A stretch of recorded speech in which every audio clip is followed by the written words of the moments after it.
Good morning po sa inyong lahat mga kapatid. Pag-usapan naman natin itong gustong mangyari nitong si Congressman, party list congressman ito, si Attorney Terry Ridon. Ang gusto niya mangyari dito ay investigahan daw po yung Dolomite Beach. No? Kasi sinasabi na ito daw ang sanhi nung pagbabaha. Oh. And then sabi ko, teka, naalala ko tong si Terry Ridon. Ito yung isa sa mga parang una yatang nasipa ni Duterte mula sa pwesto. Mga first appointee ito sa second batch. In-appoint ito ng September 2022. Pagdating po ng December, October yata ito na-appoint. Basta ganun. Basta 6 months lang itinagal niya. Nga ganyan. O less than. Tinerminate na po siya ni Duterte. Bakit tinerminate ito ni Digong? Ang posisyon po niya, siya po yung dating head ng chair. Siya yung pinaka-chair and chief executive or chief executive officer ng Presidential Commission for Urban Poor. Hindi ho ba yun ang pwesto ni Larry Gadon? Diba? Sa Urban Poor. So yun ang kanyang pwesto. No. Ngayon ang nangyari doon ay makaka-6 na po siya ng biyahe ng buwan ng December. Nasilip siya ngayon ni Duterte kasi biruin mo ang posisyon mo nasa Urban Poor ka tapos nakalamierda ka na ng mahigit nasa 6 na foreign trips. Yan. Isa pa natuklasan din po ni Digong ang ni-review na yung kanilang opisina, wala pong mga naganap na mga meeting-meeting na may kaugnayan para po sa mga mahihirap. So, tinerminate siya. Okay? Kaya sabi ko, nako, gagamitin pa ang Kongreso para gantihan si Digong. Ngayon, sabi rito, naghain ng resolution si Bicol Saro. Saro, ibig sabihin, party list rep Terry Ridon upang paimbestigahan ng Dolomite Beach sa Manila Baywalk na itinuturong isa sa sanhi ng pagbaha sa Taft Avenue sa Manila. Yan. Sabi niya, sayang ang 389 million Dolomite Beach, pinaiimbestigahan ni Ridon. Alam niyo, imbis na pag-ukulan ng pansin dito ng investigation, bakit hindi pag-ukulan ng pansin dito yung mga reclamation sites? 'Di ba? Na ginawa. Doon. At saka, ang MMDA po mismo ang may problema rito Eto, pakita ko sa inyo yung bakit po nagbabaha dyan sa Maynila kaagad. Eto po. Yan, kaninang umaga, pinuntahan nila Isko, ni Yorme. Eto dyan yan sa Manila, labas ng Manila Yacht Club. Okay, teka ha. Okay, so yung nakita yung blue background ng blue na crane nila. Ito po yung water, parang pinaka-purifying station ang tawag doon.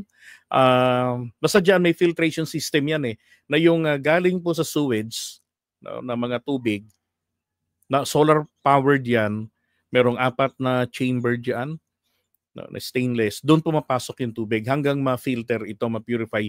Paglabas niyan sa Manila Bay, malinaw na tubig na siya rin pong pwedeng inumin. Nagagamit din yan sa pandilig ng mga halaman. Hanggang ngayon, gumagana yan.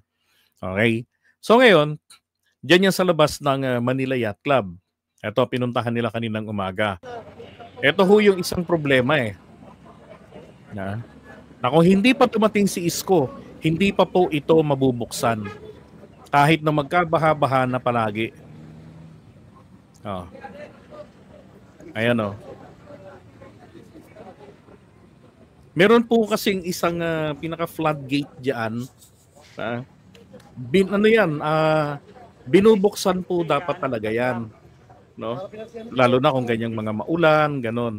Ang nangyari dito, wala hong pump wala hong magbubuhat No, nangyari na permanente na yung pagharang dyan. Actually, concreted area yan Yan. Kaya nga binakbak pa nila. Kasalanan po ng MMDA natin kung bakit po madaling magkabaha-baha. Yung kay Gadon, poverty alleviation. Okay. Thank you. Yan. Tignan nyo gano'ng kalaki yung iaangat nila. Dapat nga, minura ni Yorme si Artes dyan. Bari mo, lumalangoy ng mga taga Maynila sa baha. Ito, hindi nila to binubuksan. Tingnan nyo laman tingnan nyo yung pinakabiga, no? Yung beam, wala man lang semento. Puro bakal. Pinurakot ang pera. ng MMDA, yung naunang MMDA chairman. Nung panahon na ginawa ito. Yan.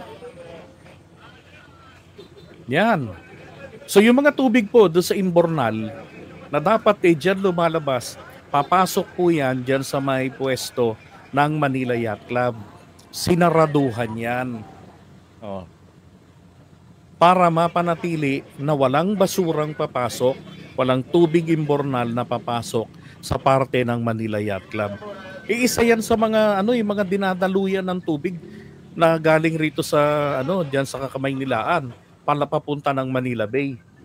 Binarahan.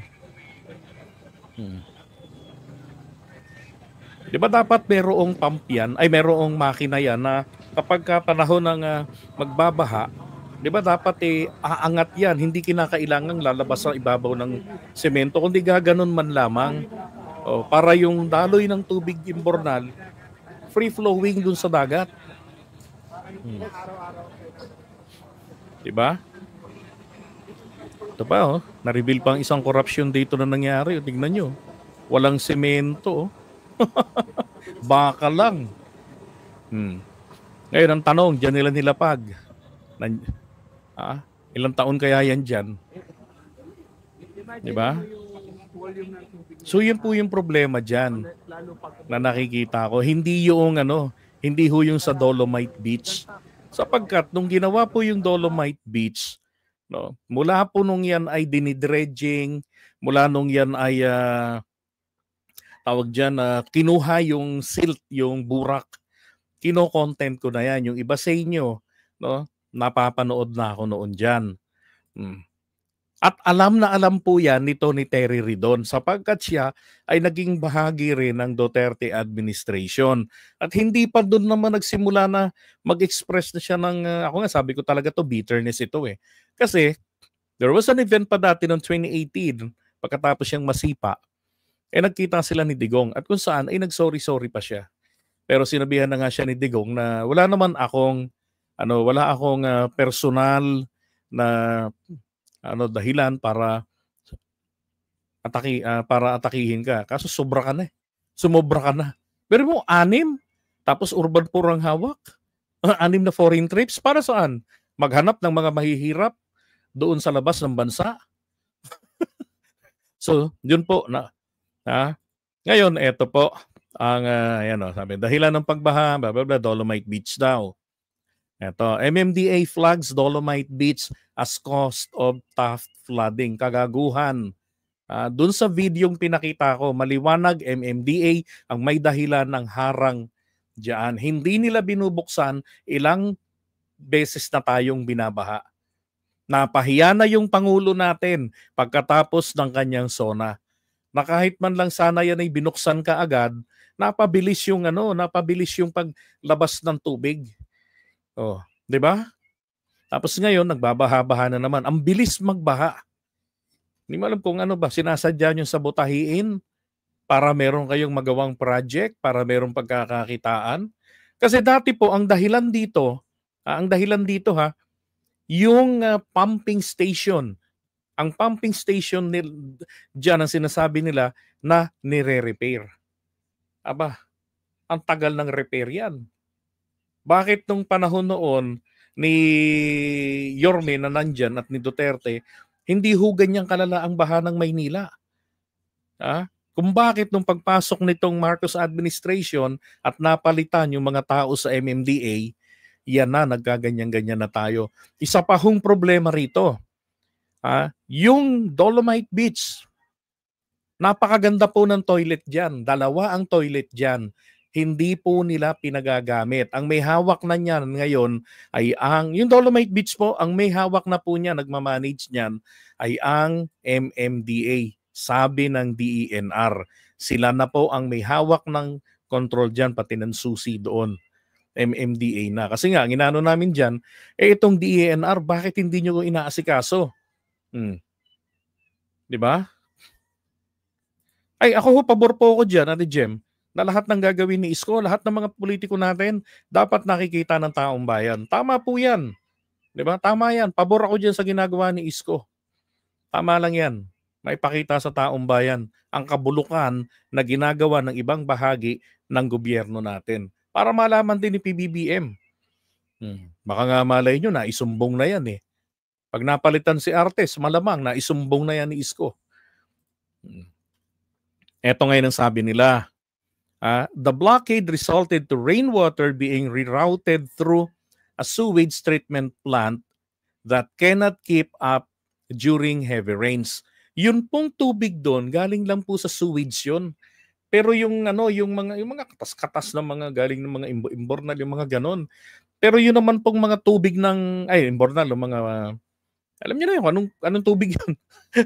Pero ito pong mga galing ng imbornal, pag pumunta ka diyan, meron yang mga tawag dito, lagusan. Dati kasi kapag nakatabi ka sa may gilid yung seawall, may mga bato-bato, doon po direkta yung imbornal lumalabas ang tubig.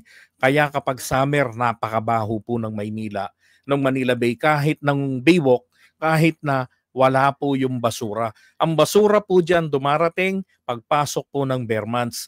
Kasi yung ihip ng hangin, ano bang tawag doon? Habagat. No? Nagpapasok na ng Maynila.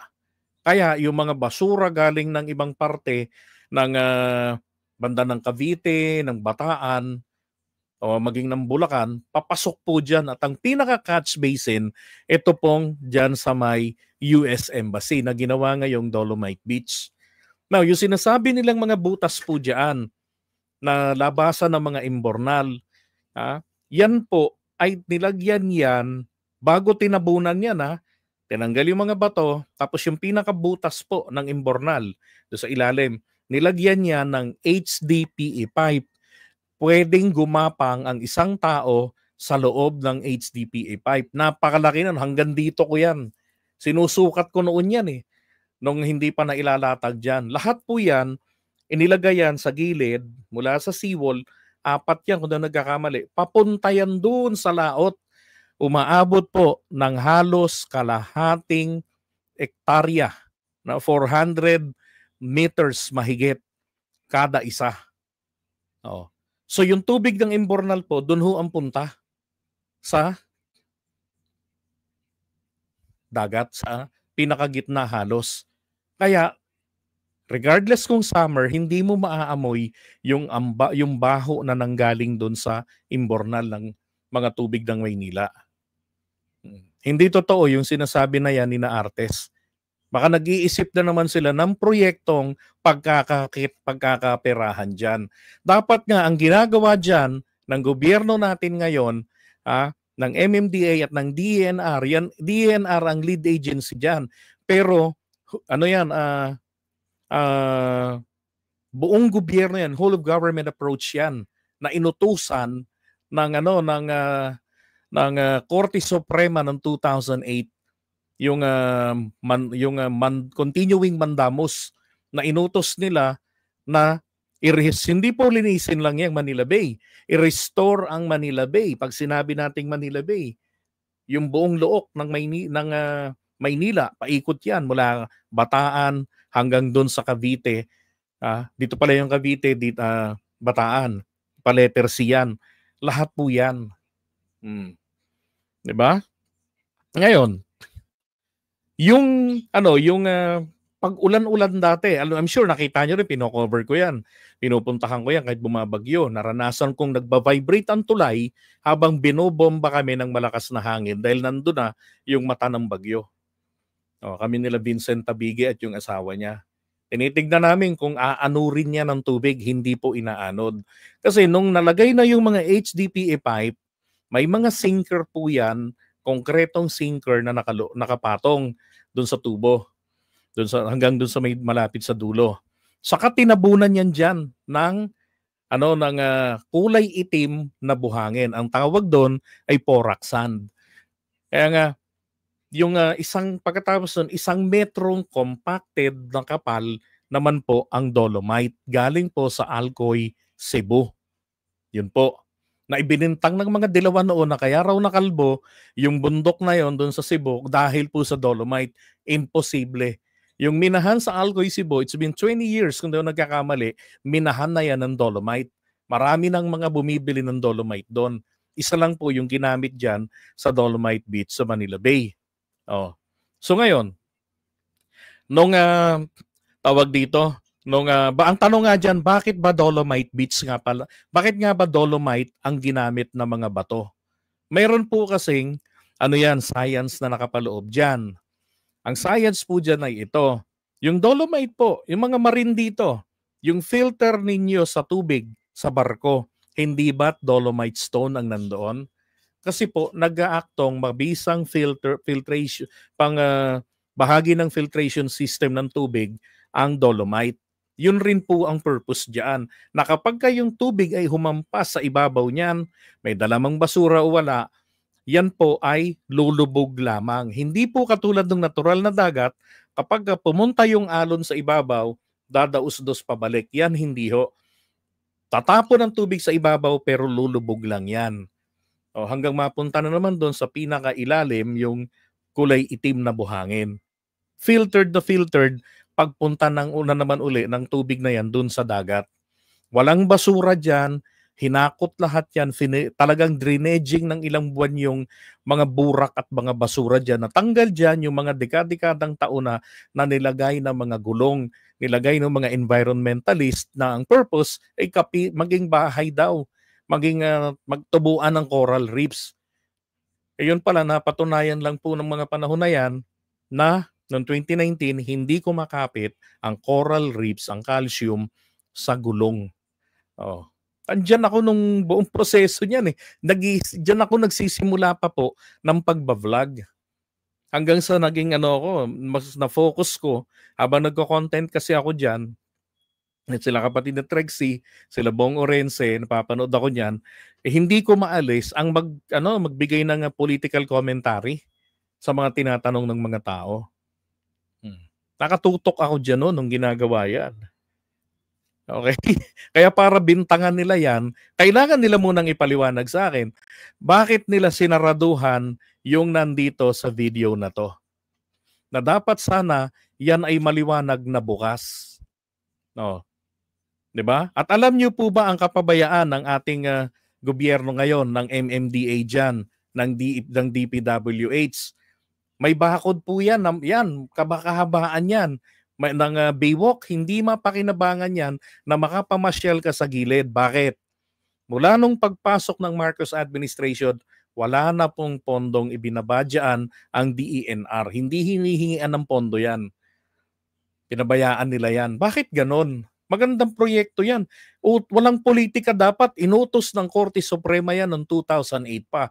Hindi sinunod ni Gloria Arroyo. Pagdating nung kay Pinoy, hindi rin sinunod ni Pinoy. Pagdating dito nung kay Duterte, sinunod ni Duterte noong 2019. Pagkatapos ng 2019, pumalit yung administrasyon ngayon. Ang problema po diyan, yung pump na dapat nagtutulak ng tubig doon sa HDPE pipe na sinasabi ko sa inyo. Yun po, pag sinilip nyo yon, sira. May malaki pong butas yan sa sahig. Pumunta ka dyan sa loob niyan, gumawi ka pakaliwa ng Dolomite Beach, tignan mo ron yung CR na hindi pinagagamit na maganda. May mga portalets. Anak ng puta. May portalets. Meron tayong world-class na toilet. Hindi pinagagamit. Nagiging bahay-bahay na lang yan ng mga sikyo. Malapit doon sa may Manila Yacht Club, meron rin po yung original doon na giniba, inayos, solar-powered rin yun, air-conditioned. Security guard lang po ang nakakagamit. Merong MMDA container ata yun na nandoon. Para sana yan bilihan ng mga souvenir. Kaya lang ho napabayaan po sa administrasyong ito. Bakit? Anong dahilan? Diba? Dapat nga po ang tama dyan, itutuloy yan eh. Tapusin yung programa ng inutos ng Korte Suprema. Magkano lang naman ang nagastos dyan, pero kung tutuusin, mas masasabi kong sulit naman. Dahil yung trabaho nun dyan, hanggang Cavite po yan. Kino-cover naming mga vlogger yan. 389 million. Sabi ko, bitterness lang ang pinaiiral nito ni Ridon eh. Dahil na-kick out ito ni Duterte eh. Ngayon, tong MMDA, sipin nyo, pinabayaan ng mga ang kamay nilaan. Hindi lang ang kamay nilaan po ang apektado sa pagbaha-baha na yan. Ito pa yung problema rin. Dapat ang pinaiimbestigahan po rito ni Ridon, yung mga tawag dito, yung mga isla-isla ngayon doon. Na inaprubahan ni Duterte. Tapos sinuspinde ng Marcos administration dahil kulang sa permit. Kalaunan, grinant din. 'Di ba? Kaya pag tinignan ninyo yung parte ng MOA, 'di ba? May mga artificial islands na doon. Tambak na ng mga buhangin. Alam niyo, yan po ang isa pang nagdudulot ng ng pagbaha. Papakita ko sa inyo yung Libertad Channel. Sa kino-cover ko itong mga lugar na to noon eh. Noong nagbablog ako dyan eh. Wait a second. Libertad Channel. Okay.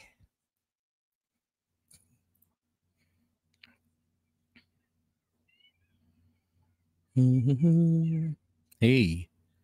Saan ka na? Okay, so eto po. Oops.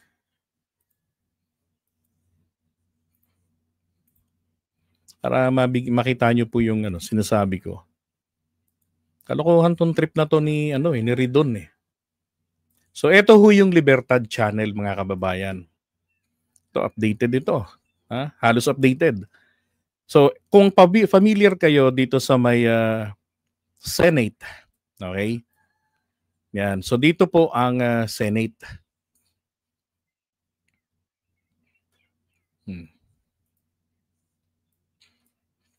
Ito, yung GSIS building.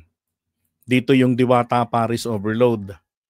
Okay, ito yung Manila Film Center. Yan. Kita nyo ba? Babain po natin. Ito yung Manila Film Center. Okay? So papunta ka rito. Punta tayo dyan. Dito tayo.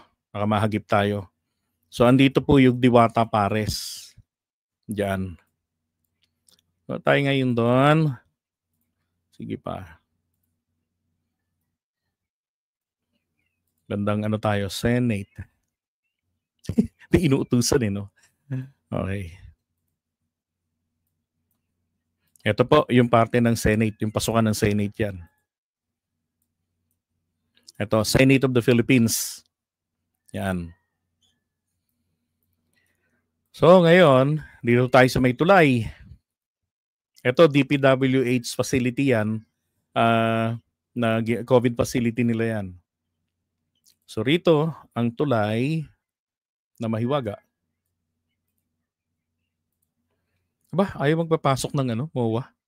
Ayaw papasukin ng Google? Okay, so rito po yung tambak-tambak na mga buhangin na yan. Anyway, di lumipad tayo. Okay, so eto ho ngayon, yan po ang tinatawag na Libertad Channel. Okay, na andito po yung pump. MMDA pumping station, sabi nire-repair. Lagi na lang. Ni-repair na to noon eh. Yan. Ito yung Diosdado Macapagal Boulevard. Okay. Yung tulay na ayaw magpapasok. Yan ang Libertad Channel. Ito yung tulay na ayaw magpapasok pala, sorry. Ito ang MOA. Okay. Ngayon, ito hong tubig na 'to, yung may pump na 'yan, mga nanggagaling ng Pasay, tignan niyo, 'di ba? Yung mga imbornal diyan, punta rito. 'Yan, palagos dito. So dapat po pagka panahon ho ng high tide, haharang itong pump. Kapagka bagyuhan at may ulan, maraming tubig, itutulak nito yung tubig palabas dito sa Libertad Channel. Paglabas niyan po dito, dapat po ang portion na ito malalim. Okay? Mula ho na nagkaroon po ng reclamation dito, yung portion na dinadaanan ng tubig palabas, bumabaw na yung parte na yan. Yan, gawa ng mga buhangin. Oh. Kaya po, pag nandiyan kakabaho na ngayon yan, stagnant na yung tubig dyan. Oh. Ito ho yung dapat na inaasikaso ni Ridon. Dahil dito, nagiging sagabal sa paglabas ng tubig. No, ito pa. Oh, yan pa, labasan rin ng tubig yan. 'Di ba? Ang dami. Ito naman yung Manila Yacht Club. Oh, yung kanina. Yung sinasabi nila na Dolomite Beach, ito po yun. Nandito, ito yung US Embassy, nandito yung pipe. Isa dyan, hanggang dito. Tapos dito, meron din dito. Dito, hanggang dyan sa may tapat po nitong, kung nagkakamali, nitong bandang Pedro Hill. Meron yan dyan. Yan. Hindi po totoong tinakpan yun ang gaya ng sinasabi nila. Tinakpan lamang po rito yung bunganga nun, pero may HDPE pipe yan. Ganito yung HDPE pipe. Ito ho, yung HDPE pipe na nilagay dyan. Okay? Yan.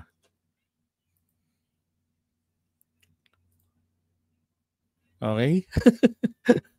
Ay, nako.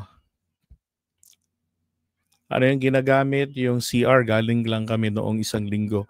Bukas yung CR. Oy, very good. Diba? Dati ho kasi nung huling punta ko dyan, hindi pinagagamit ang toilet. Kaya nga, lagi ko nang binabanatan yan. Binaba na nga kami dyan eh. Kasi sinisiraan daw namin eh. Paano sisiraan? Sabi nga ni Rover, nauna pa kami sa inyo rito. Wala pa kayo rito. Hindi nyo pa alam ang Dolomite Beach. Nandito na kami. Putik pa lang ang tinatanggal dyan. Pinagtatanggol na namin ito. Natural kapag kami mali kaming nakikita, pupunahin namin yan.